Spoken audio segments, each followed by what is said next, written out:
अग्निमंथ शोथर होता है। फैमिली इसकी वर्बेनेसिएसी होती है। लैटिन नेम क्लीरोडेंड्रम फेलोमिडीज होता है। देखिए, हम जो यहाँ पर अग्निमंथ की बात कर रहे हैं, अग्निमंथ दो प्रकार के होते हैं, एक होता है लघु अग्निमंथ और एक होता है बृहद अग्निमंथ। हम इस वक्त जो पढ़ रहे हैं वो लघु अग्निमंथ है, ठीक है। पर्याय की बात करें तो जय श्री गणिकारिका, ऐसे ट्रिक से याद किया था, जय श्री गणिकारिका। जय बोलते हैं ना, जय श्री राम, जय श्री श्याम, ऐसे बोलते हैं ना, जय श्री राधे। तो ऐसे ही जय श्री गणिकारिका, श्री से श्रीपर्ण, गणिकारिका और फिर वातगनी। गणिकारिका इसलिए बोलते हैं क्योंकि जो इसके फूल होते हैं या फिर जो इसकी लीव्स होती हैं वो ग्रुप में होती हैं। आप देख सकते हैं जो इसकी लीव्स है वो ग्रुप में है ना, तो इसलिए से गणिकारिका बोलते हैं। और वातगनी से तो आप समझ ही गए होंगे। मॉर्फोलॉजी की बात करें तो ये इसका भी वृक्ष होता है 25 फीट जितना।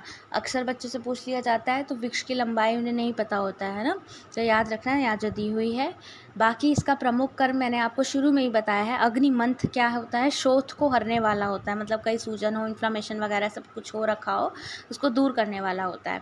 उसके अलावा अगर गुण की बात करें तो गुण कैसा होगा, इसका रुक्ष होगा और लघु होगा। मोस्टली आपको यही देखने के लिए मिलेगा। तो आप इसमें अगर कहीं फंस जाते हो, आप अगर कहीं का नहीं पता लगा पाते, तो अपने गुण रस विपाक विरय के आधार पर आपको अपने आप पता चल जाएगा कि अच्छा ये इस काम आएगा, ये इस काम आएगा। अब देखो, गुण जो है आपको रुक्ष और लघु है, तो इससे आपको पता चल रहा होगा थोड़ा थोड़ा कि अच्छा रुक्ष है तो ये क्या करने वाला होगा, कफ को कम करने वाला होगा ना, थोड़ा थोड़ा आपको अंदाज़ा हो रहा होगा। रस देखो, तिक्त होता है, कटु होता है, कषाय होता है और मधुर होता है। विपाक इसका कटु होता है और वीर्य उष्ण होता है।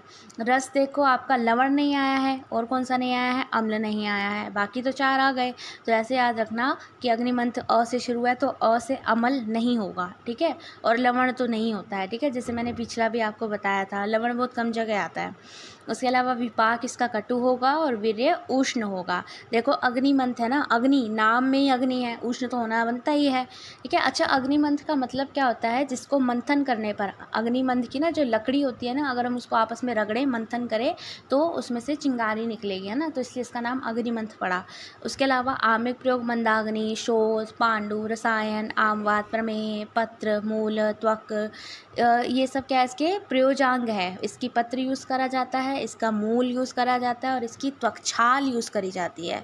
डोज इसकी 1 से 3 ग्राम है और विशिष्ट योग है 10 मूलारिष्ट। बाय हार्ट सब बच्चों को ये बहुत अच्छे से पता होना चाहिए कि 10 मूलारिष्ट कहाँ आया है। जहाँ जहाँ तुम शोथर पढ़ोगे वहाँ वहाँ 10 मूलारिष्ट होता है, ठीक है। जिसका प्रमुख कर्म ये है उसमें ये आएगा, 10 मूलारिष्ट आएगा, ठीक है। ये मतलब 10 मूलारिष्ट आएगा, ये समझाना चाह रही हूँ। तो ये आपका कंप्लीट हो गया। आई होप कि आपको अग्निमंथ समझ में आएगा। Thank you. Please subscribe and like my channel.